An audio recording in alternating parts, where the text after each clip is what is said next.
I'm building a wooden boat with my son, and this is episode 12. Stay tuned as we show the latest in what we've been up to on the boat, as well as the trailer that we purchased last fall.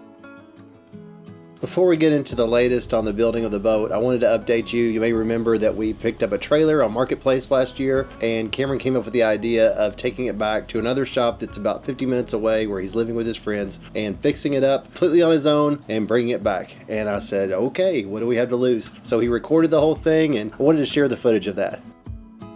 I took the winch off so I could get grinding to all of this. There was a good bit of rust under the winch. I got a lot of that off. I did figure out how to get that grip tape off. I just got an old flap wheel on the grinder and went crazy with it. It turns the whole thing into dust. I've been sweeping because it's everywhere, but I'll show you guys that now.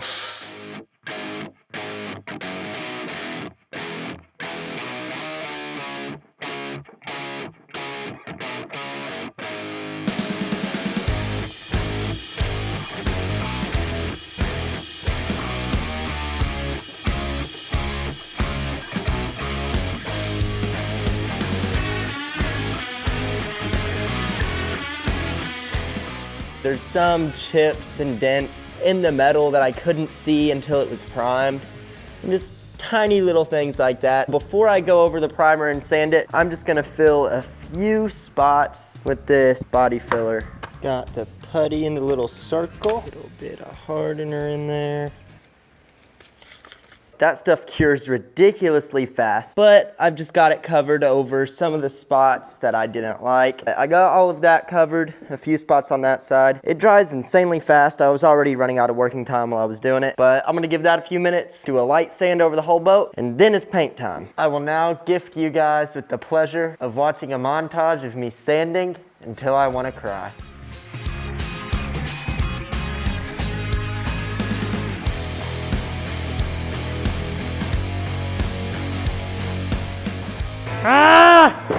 I got it all sanded. I'm dusty, I'm hot, but it's sanded. There's a few spots where I went all the way through the primer. I'm just gonna touch it up a little bit with the little bit of primer I have left. Spot sand it. It is time to paint. I'm about to start putting the paint on, but I just wanna say this is the top 10 inventions in the world. I thought it was silly when I first saw it. It's a little gun that just fits on top of every single spray paint can I've ever tried.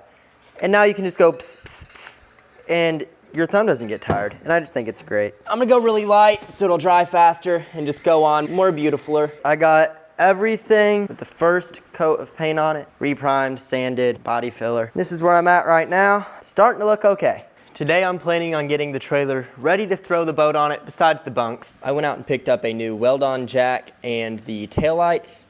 So I'm going to put the jack on first so it's easier to get under the trailer. You can see I have my welder here, but nowhere to plug it in. There's a RV plug on that side and the wire is right here. So I'm gonna take it out and put my welder plug over there. Well, I got my power off.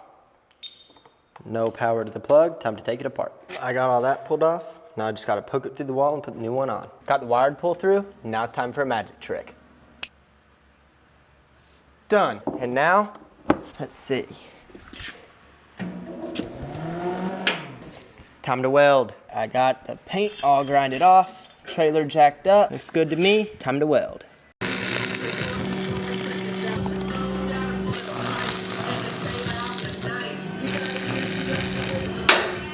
It's not my prettiest work by any means, but it will hold a boat up. So, hooray! I went ahead and got all of the old lights and wiring off of the trailer. And this trailer actually surprisingly has pretty good wire management built into it. There's little clips and hooks welded on all the way down the inside of the frame. So it should be pretty quick work to get all of this done.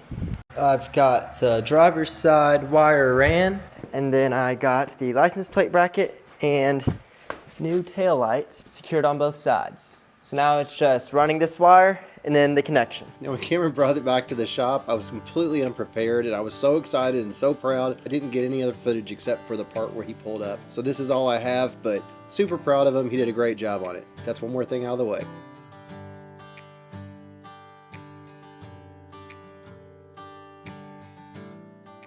We've traded in our hand planes for sanding long boards, and it's just a 1/4-inch plywood with sticky sandpaper on the back. And we started with 80 grit to really smooth it out and Make sure that it doesn't create any recesses. The long board keeps it even and follows the pattern of the curve.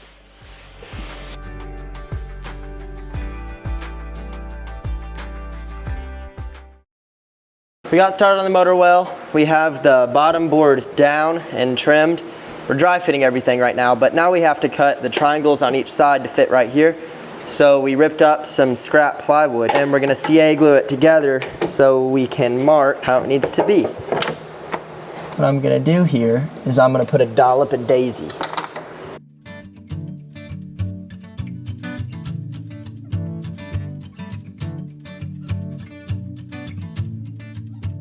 I only do the most precise cuts possible around here. Now I'm going to attempt to take this out without breaking it, and it should be at least close enough to the same size as that side so I don't have to make another one and we can just cut 2 of these. Beautiful. Let's see this size.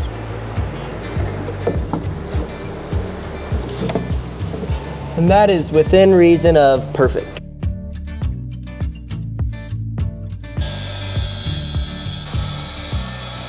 Well, I got it cut. Let's see if it magically grew or shrunk since I made the template. Well, that is pretty good. We got some rubbish down here. This is only a dry fit, so I don't know if I want to jam it in all the way. I might have trouble getting it out and getting epoxy on it, but that is going to fit perfectly. Well, if it fit on that side, it should fit on this side too. This is a tiny bit looser, but it fit perfect. It slides right in. So now we just make 1 more of these, and now we can use this to mark so there's even less guesswork.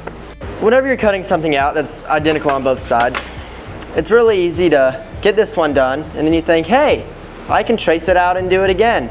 But this is only finished on one side, and so we went over and marked it. We didn't flip over the plywood, and so now the board on this side would have this finish and not this finish. So we need to trace it, flip that over, and recut it. Now we have 2 mirrored pieces, and they fit. Hey everyone, I have a fun fact. Did you know it takes almost as much time to make the boat videos as it does to build the boat itself? I know, it's shocking. That's why Cameron and I are so excited that PlumbingCell.com has offered to sponsor this video. So in the next little ad spot you see, be sure to keep them in mind for any of your plumbing needs. They deliver to your door, they match prices, and you can get 10% off by using the code Fulton at checkout. Be sure to check them out, and also the link in the description will have all the information. Thanks for watching and enjoy the ad. One of the most frustrating things I have found when working around my own house or on our rentals is gathering all the materials needed for a plumbing project or repair.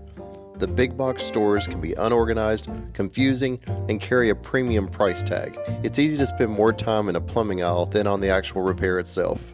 PlumbingCell.com has all the copper, PEX pipe, tubing, fittings, as well as valves, plumbing tools, and accessories you need delivered to your front door at a much lower price.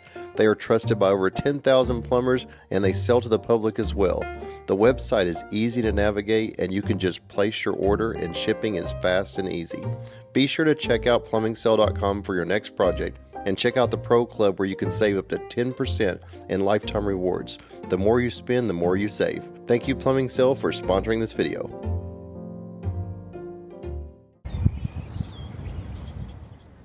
It was Sunday morning and I'd carved out time to work on the boat, but I did not feel like fairing, so I decided to be productive and work on the motor well drain holes.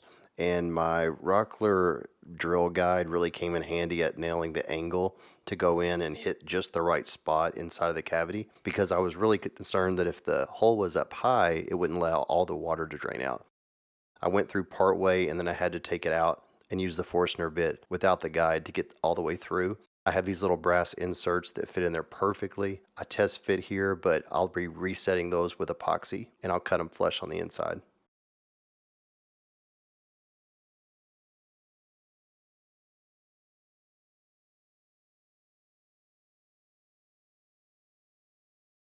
The build plans specify an 1.5" thickness on the transom, but I just felt better making it 1 extra layer of 3/4. It gives something else for the motor to be mounted into, some more beef to it. and what can it hurt? It matches the way we also did the transom knee early in the build. The plans stated that we needed one coming off from the middle, and we actually added 2 more to each side, giving it extra strength and rigidity. It's just a lot of weight with that motor on the back, and even though people say it's fine with the way it was written in the plans, it doesn't hurt to add a little bit extra. Our plans for the motor well are to be finished clear with just mahogany wood grain showing. So we needed to add a veneer, and it was like a jigsaw puzzle to try to figure out what order these had to go through in the slide. This is actually the back wall coming in first, and it had to be raised in. You're seeing the back side of the structure, and then I also have the bottom at the same time because it's the only way you can get both of them in there. And it was really helpful that I practiced this dry before I put the epoxy down. So the bottom lays down, and then I pull the other part up after I put epoxy on that layer as well. You may notice I'm not putting epoxy on the top, and that's because it will be cut out once it's set in place when the little groove for the motor is cut out. It does not matter, as you can see right there. Next up was installing the sides that Cameron had pre-cut earlier, and I slathered them on with thickened epoxy as well and put them into place. And some people may be wondering why we didn't just make these sides and bottoms mahogany in the first place. What I can remember, we were running low on 3/4 mahogany ply, so we used 3/4 Douglas fir marine ply that we had left over, and I had plenty of 1/4-inch mahogany ply, so I improvised. That's the best I can remember. So you could make this totally in 3/4, but the benefit we get out of this is we get a 1-inch thick bottom and a little bit thicker sides.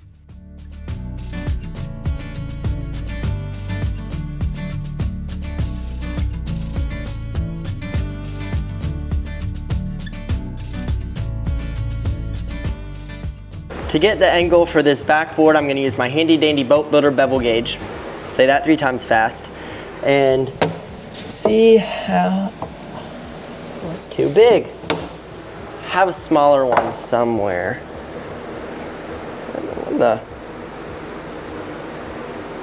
Oh, had that in there for a while. Okay. And the bevel gauge is nice because you don't even need to know the angle. You just mark the saw blade to match the guide and just rip the wood. And it's nice because it saves you from having mistakes of getting the angle wrong.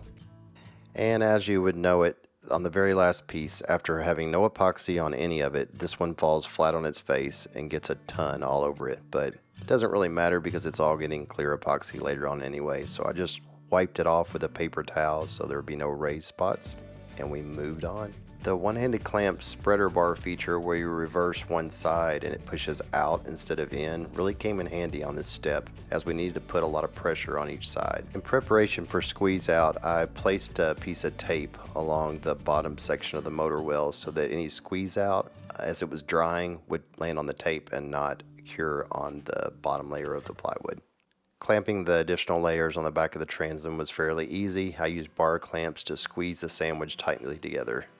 The next day, I was removing the clamps and pleased to see everything had nicely cured up. Now in the future, I need to add some quarter round detail to make these seams watertight, but I want to point out, look at those drain holes. They're perfectly down there on the bottom. You can see it in this one as well. Water's going to exit and it's not going to hold any water, and that's the goal. Next up was trimming the transom detail on the pieces that I added, and I just used a router and took my time and used the ball bearing to follow along the previous detail to cut out the little U shape, and everything went really well except for the part where it didn't, and the router bit actually fell apart on me, and it resulted in a 1/2-inch divot in the middle. After doing the obligatory stare at it forever, I came up with my solution, which was basically just to make the entire thing a 1/2-inch lower all the way across. And the easiest way I could think of to achieve this was to just take a board and double stick it to the back and get my new cut line across that plane. So this resulted in a little bit of extra time, but I saved the mistake.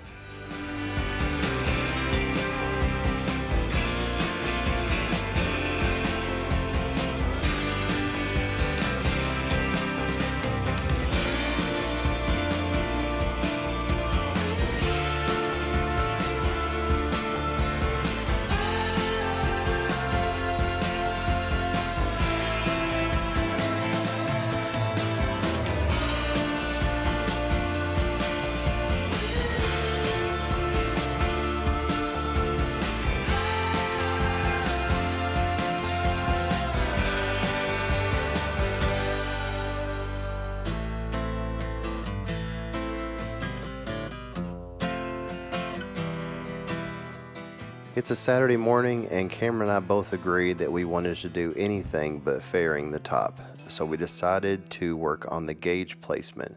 Cameron made paper cutouts representing each one of our gauges and switches that were going to go into the dash. And we just basically put double stick tape on them and set in the boat and picked the location based on where the steering wheel was and what was going to be displayed and where we wanted them. The double stick tape makes it nice because you can kind of move them around and have a discussion about it. And after about an hour, we had it all figured out, ironed out, and in agreement of where everything should go. Because our dash is already made and I don't want to fix it to the CNC bed, I thought it'd be best to make a template that I could apply to the dash. So I started by using the calipers and getting the outside dimensions of all of the circles. And then I did a layout on a piece of 3/4 to cut out on the CNC. Actually, it was 1/2" plywood. And I just cut out the circles, and each one of those circles just jumped right out. Didn't even have to remove them. Came out really nice. Everything was going so nice, the switches fit perfectly, and then it didn't go nice. I realized that all of the other gauges I didn't add on for their circumference, and I cut them exactly the size, so there wasn't any wiggle room. So back to the CNC. The good thing is I used the offset feature and just added 1/8 inch. Test fit, and everything fit perfectly. This is another one of those examples of things that just take longer because it's a one-off boat that's custom. If I was making these mass-produced, this dashboard panel assembly would all be cut out on the CNC, including the gauges and the switch cluster. But by using this template method, we're able to put it where we knew they worked right on the boat while sitting in the seats without really a lot of guesswork. To prepare for using the flush trim bit, we wanted to first take out a bulk of the wood in the middle.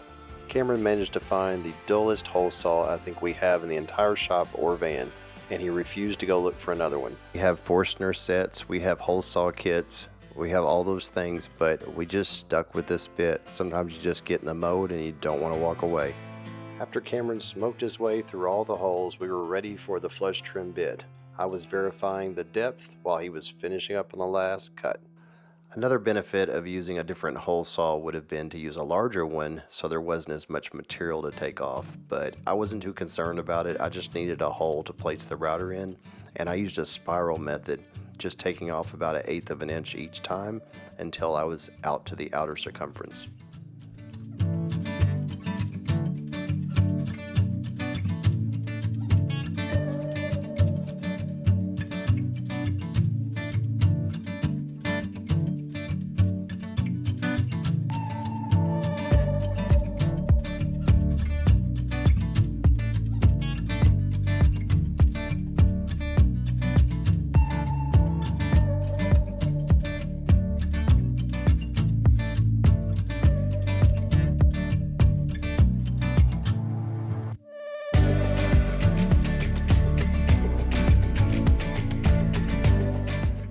Now here we were so excited we were able to slide the dash into place, and we thought this was the last time we were sliding it into the slots, and then we saw that we had to cut the little support beams in the back to be able to get the gauges in there. So we marked each one of them with the pencil, took it back out, and cut it for one last time.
This decking needs to be finished before it can be prepped for the clear coat. So we ripped this piece of wood and it's gonna fill this gap right here between the decking and the dash, but there's a few things still sticking out that I need to trim up, so I'm gonna take care of that.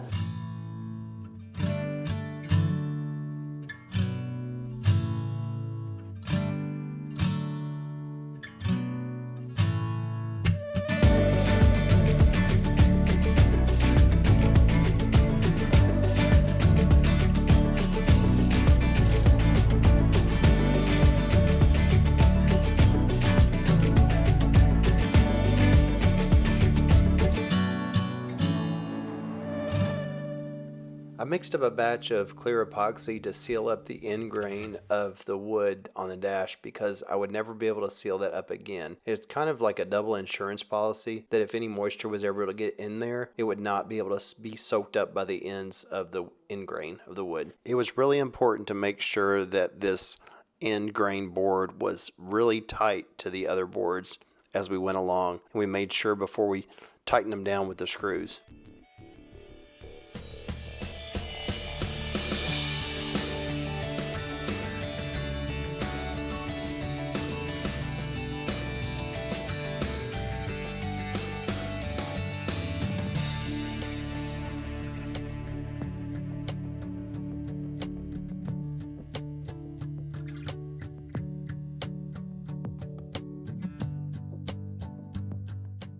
It's so nice to start using more hand tools. The boat really calls out the need for that. It's faster than sanding, and it just gives such a precise final fit. Here you see Cameron plugging them up, and he's even paying attention to wood grain and making sure that the wood grain matches. And we even took the plugs from the same cutoff from the same board. So this should really blend well.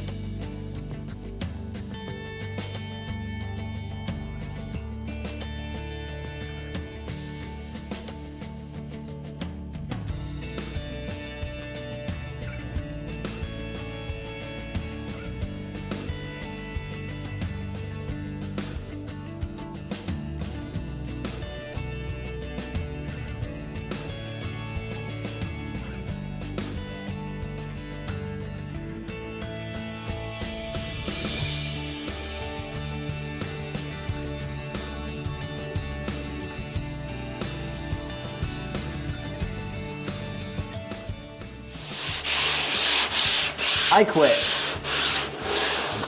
Yeah, we have a few more hours ahead of us for sure on this sanding. Maybe we need to call the video here, and next video we're gonna be doing the clear finish. And I think I've said that the last video, but it takes a lot of time to do this. We wanna make it look perfect. So tune in next video where we put the clear finish on top of the boat. Meow.